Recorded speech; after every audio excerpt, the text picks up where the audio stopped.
उसके जीव विज्ञान को देख लेते हैं, क्योंकि जीव विज्ञान से सवाल ज़्यादा पूछे जाते हैं।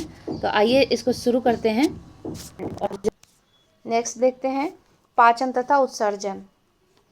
मानव शरीर में पाचन अधिकांश भाग कहाँ संपन्न होता है? छोटी आंत में। लार सहयोग करती है स्टार्च के पाचन में। मानव वृक्क के कार्य से संबंधित निम्न कथनों पर विचार कीजिए।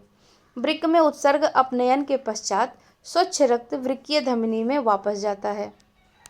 दूसरा है बोमन संपुट में निष्कांदित द्रव लघु नलिकाओं से गुजरता है, जहां अधिकांश ग्लूकोज का पुनरावशोषण होता है, साथ ही वृक्कीय शिरा में रक्त के पास वापस भेजा जाता है। इनमें से पूछ रहा है कौन से कथन सत्य हैं?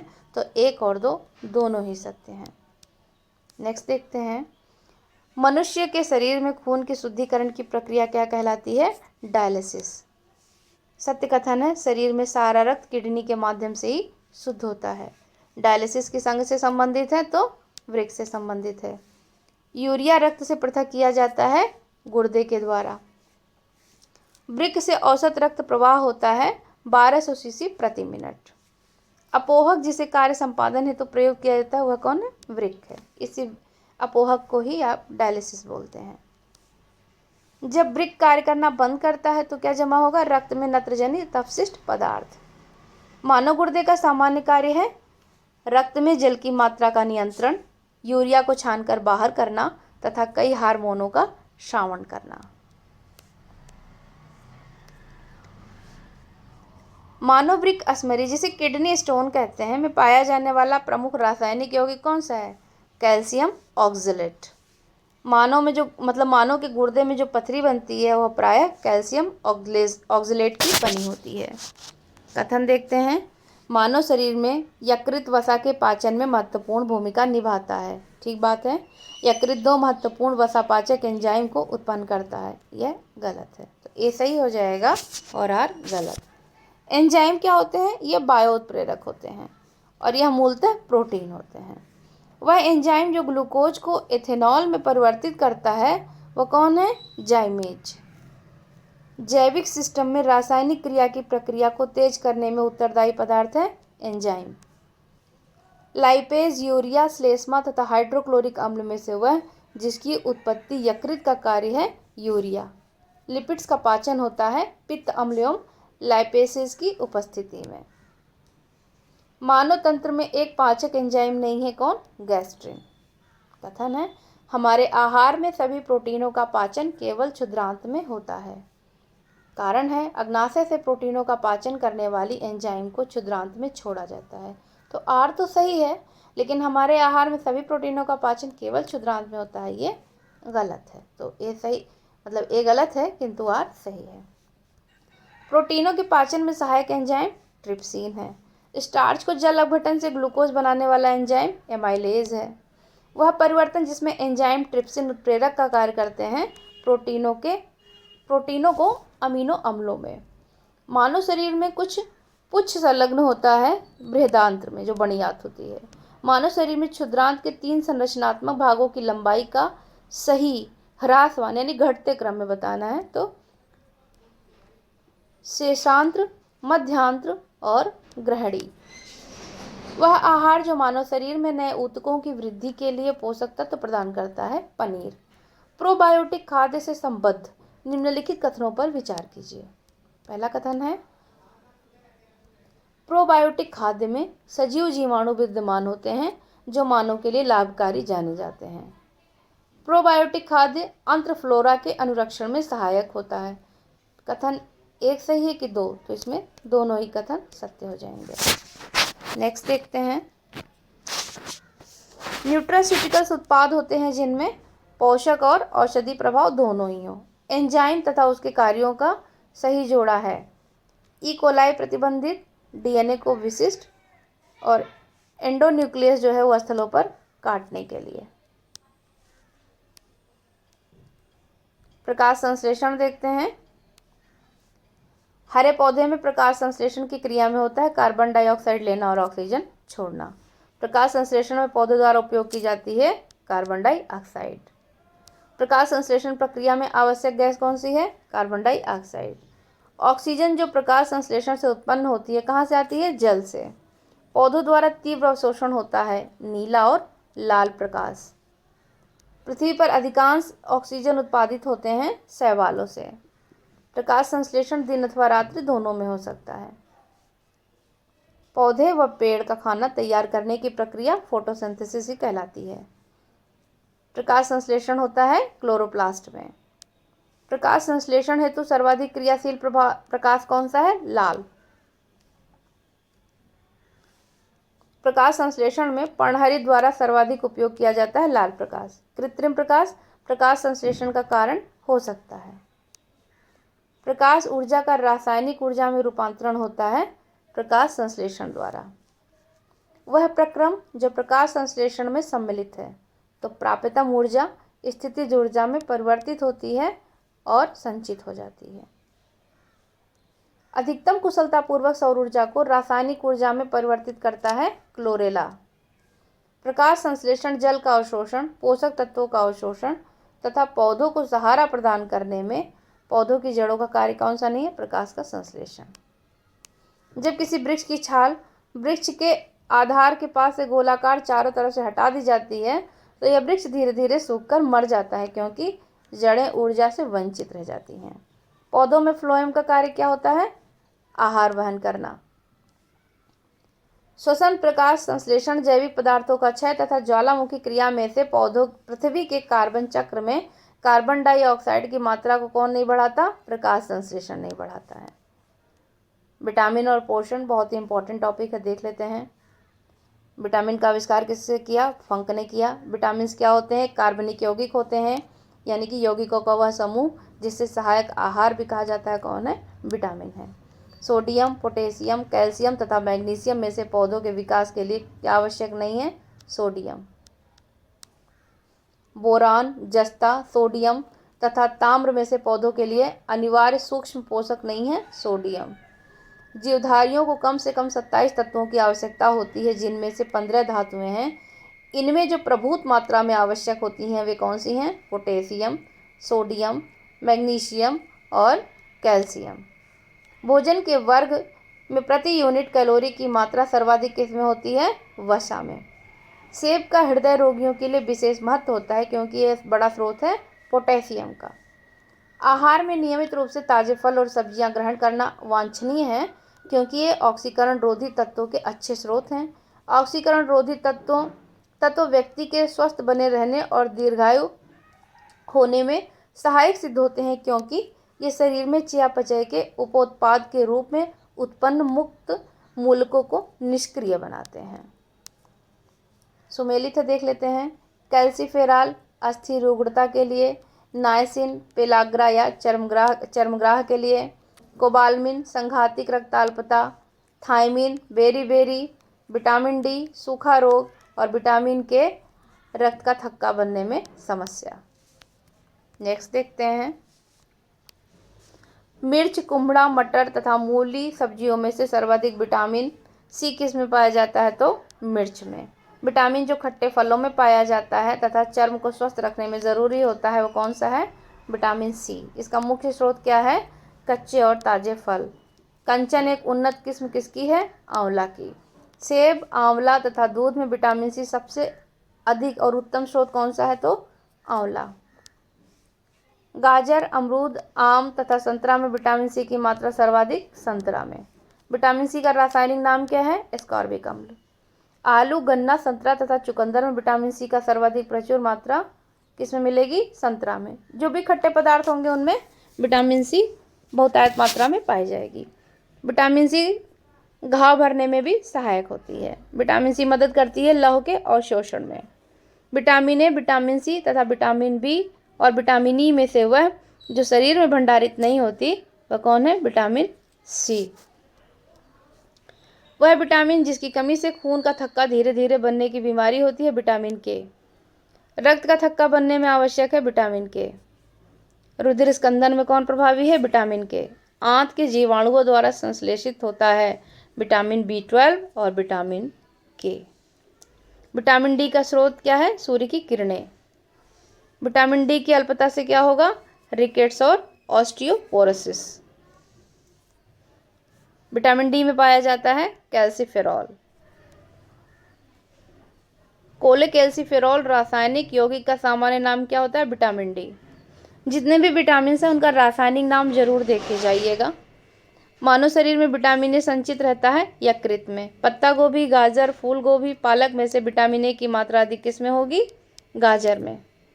सेब, पपीता, अमरूद तथा आम में कौन सा एक है जिसमें विटामिन ए प्रचुरतम स्रोत में है? तो वो आम है।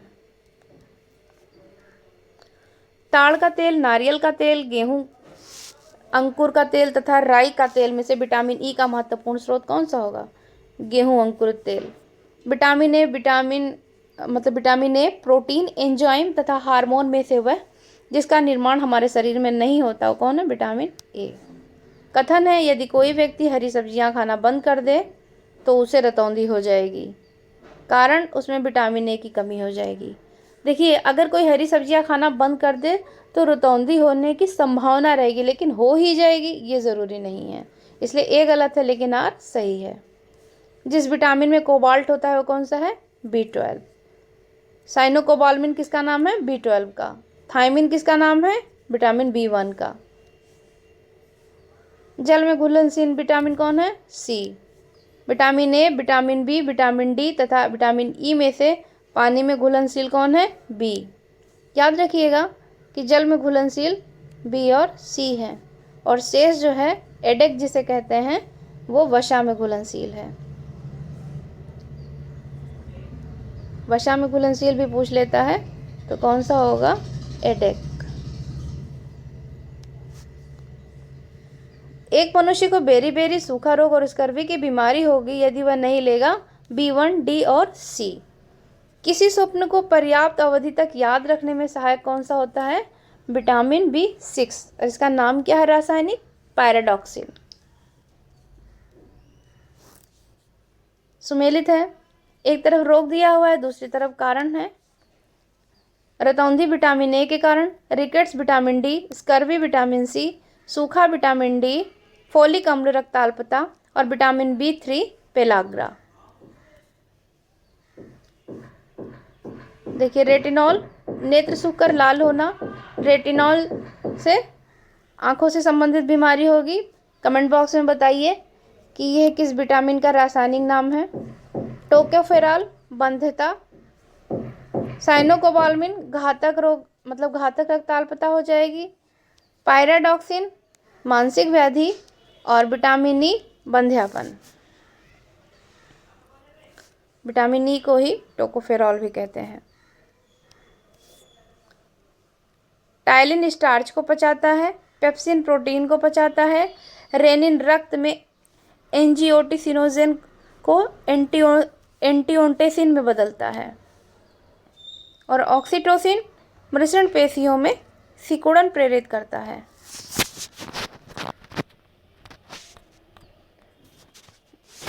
विटामिन देख लेते हैं, सुमेलित है। Vitamin, carotene, enzyme, pepsin, hormone, testosterone और प्रोजेस्टेरोन, प्रोटीन, केराटिन। केला जो एक फल के रूप में अत्यधिक मूल्यवान भोज्य पदार्थ माना जाता है कि प्रति 100 ग्राम में होती है ऊर्जा की 116 किलो कैलोरी। प्रोटीन की अधिकतम मात्रा किस में पाई जाएगी? सोयाबीन में। चावल, मूंगफली तथा सेब में से प्रोटीन का सबसे अच्छा स्रोत कौन सा है? मूंगफली है। मूंगफली में प्रोटीन और वसा दोनों की प्रचुरता होती है। बाल जिस प्रोटीन का बना होता है उसे क्या कहेंगे? केराटिन। नाखून भी जिसका बना होता है कौन है? केराटिन। प्रोटीन की प्रचुरता वाले खाद्य पदार्थों में उपस्थित एमिनो अम्ल टायरोसिन के बारे में क्या सत्य नहीं है कि यह बुढ़ापे के लिए उत्तरदायी मुक्त मूलकों के विरुद्ध रक्षा कर सकता है। गेहूं में रोटी बनाने के गुणों को प्रभावित करने वाला पदार्थ है ग्लूटीन। एक कठोर परिश्रम करने वाले पुरुष की दैनिक ऊर्जा की आवश्यकता कितनी होगी? 4000 किलो कैलोरी। एक गिलास पानी पीने से कितनी कैलोरी मिलती है? 0। भोजन का प्रमुख अंग कौन सा है? कार्बोहाइड्रेट। लंबे समय की कसरत के लिए ईंधन कौन देगा? कार्बोहाइड्रेट देगा। हमारे शरीर में अम्लीयता तथा क्षारकता के बीच जो तत्व संतुलन बनाए रखता है वो कौन है? फास्फोरस। ग्लाइकोजन, एमिनो अम्ल, वसा तथा टोकोफेरॉल में से वह यौगिक जो मानव शरीर में संग्रहित नहीं होता वो कौन सा है? एमिनो अम्ल। जामुन, करौंदा, लोकार्ट तथा अमरूद में से लौह प्रचुर मात्रा में किस में पाया जाएगा? करौंदा में। निम्नलिखित खनिजों पर विचार कीजिए। कैल्शियम, लौह और सोडियम। उपयुक्त खनिजों में से मानव शरीर में पेशियों के संकुचन के लिए किसकी आवश्यकता होती है? तो तीनों की ही आवश्यकता होती है। पालक के पत्तों में सबसे अधिक मात्रा क्या होती है? आयरन की। गाजर, मटर, चावल तथा पालक में से लौह का सबसे अच्छा स्रोत कौन सा होगा? पालक होगा। लौह का सबसे अच्छा स्रोत वही हरी सब्जियां। बासमती चावल के दाने पकाने पर लंबे हो जाते हैं क्योंकि उसमें एमाइलोज का जो है वो बाहुल्य होता है। दूध में मिठास किसके कारण होती है? लैक्टोज के कारण। दूध में जो विद्यमान सैकेराइड है वो कौन सा है? लैक्टोज ही है। दूध खराब किसके कारण होता है? लैक्टोबैसिलस बैक्टीरिया के कारण। दूध का दही में परिवर्तन बैक्टीरिया के द्वारा। गाय के दूध में हल्के पीले रंग का कारण कैरोटीन की उपस्थिति। गाय का दूध पीले सफ़ेद रंग का होता है जिसका कारण क्या होता है? कैसीन के साथ कैरोटीन। भैंस के दूध में वसा की मात्रा औसत कितनी होगी? 7.2। दूध को पचाने के लिए आवश्यक एंजाइम रेनिन और लैक्टेस मानव शरीर में लुप्त हो जाते हैं 6 से 15 वर्ष की आयु में। दुग्ध प्रोटीन को पचाने वाला एंजाइम कौन है? रेनिन। ये बच्चों में ही पाया जाता है। कैसीन दुग्ध होती है प्रोटीन। दूध का धवल रंग किसके कारण होता है? कैसीन की उपस्थिति के कारण। एग्लूटिनिन, कैसीन, मायोसिन तथा हीमोग्लोबिन में वह प्रोटीन जो दूध में पाया जाता है तो कैसीन है। शरीर में ऊतकों का निर्माण किसके द्वारा होता है? प्रोटीन से होता है। मानव शरीर की धीमी वृद्धि होती है प्रोटीन की कमी के कारण। वह जैव रूपांतरण जो मानव शरीर को अधिकतम ऊर्जा प्रदान करता है एटीपी से एडीपी के रूप में। श्वसन में ऊर्जा उत्पादित होती है एटीपी के रूप में। सुमेलित है, देख लेते हैं। B12 कोबाल्ट, हीमोग्लोबिन लोहा, क्लोरोफिल मैग्नीशियम, पीतल तांबा, खाने का नमक सोडियम क्लोराइड और कपड़े धोने का सोडा सोडियम कार्बोनेट। फिर देख लीजिए B2, ये इसका रासायनिक नाम दिया हुआ है riboflavin. B6 pyridoxine, B12 cobalamin और लोहा, जस्ता, गंधक तथा मैग्नीज में सूक्ष्म तत्व कौन सा नहीं है? वो गंधक नहीं है। पपीता मुख्यतः पाया जाता है विटामिन सी। आम, पपीता, गाजर तथा दूध में विटामिन ए का प्राकृतिक स्रोत नहीं है तो दूध। अल्फा कैरोटीन एक प्रोटीन है जो त्वचा में उपस्थित है। वह तत्व जो सभी प्रोटीनों में विद्यमान होते हैं वो कौन कौन से हैं? कार्बन, हाइड्रोजन, ऑक्सीजन तथा नाइट्रोजन प्रोटीनों में। प्रोटीन को विकृत नहीं करते अवरक्त किरणें। तरुण तथा वृद्ध व्यक्तियों में प्रोटीन की आवश्यकताएं वृद्धों में उच्चतर और तरुणों में न्यूनतर होती है। सामान्य क्रियाशील महिला के लिए प्रोटीन की उपयुक्त दैनिक मात्रा कितनी होनी चाहिए? 45 ग्राम। और दूध पिलाने वाली माँ को प्रतिदिन आहार में आवश्यकता होगी करीब 70 ग्राम प्रोटीन की। वह कम मोटा होता है, उसमें रोगों का प्रतिरोध करने की क्षमता अधिक होती है, उसे विटामिन और प्रोटीन अधिक मिलते हैं, उसकी लंबाई में असामान्य वृद्धि होती है। बोतल का दूध पीने वाले बच्चों की तुलना में माँ का दूध पीने वाले बच्चों में उपरोक्त में से कौन से विशिष्ट लक्षण होंगे? तो मोटा कम होगा, रोगों के प्रति जो है प्रतिरोध करने की क्षमता अधिक होगी और उसे विटामिन और प्रोटीन अधिक मिलेंगे। असामान्य वृद्धि होगी, ये गलत है। तो 1, 2 और 3 सही हैं। स्टार्च क्या है? एक पॉलीसैकेराइड है। फिर देखते हैं, दोनों का वानस्पतिक उद्भव है, दोनों बहुलक हैं, आयोडीन के साथ दोनों रंग प्रदान करते हैं, दोनों ग्लूकोज अणु से निर्मित होते हैं। स्टार्च और सेलुलोज के बारे में उपयुक्त कथनों में कौन सा सही नहीं है? तो आयोडीन के साथ दोनों रंग प्रदान करते हैं, यह सही नहीं है। प्रोटीन स्टार्च तथा रेशे में से लार की सहायता से पच जाता है।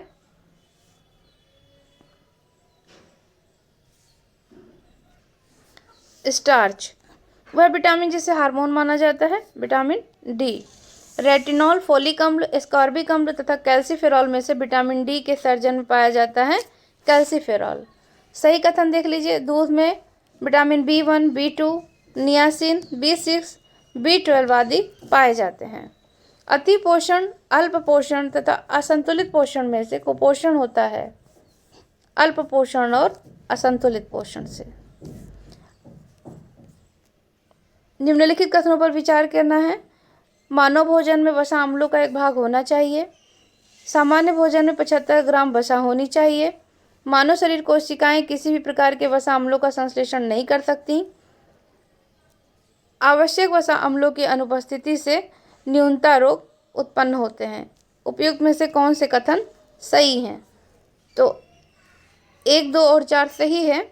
मानव शरीर कोशिकाएं किसी भी प्रकार के वसा अम्लों का संश्लेषण नहीं कर सकती, ये सही नहीं है। अलसी किसका प्रचुर स्रोत है?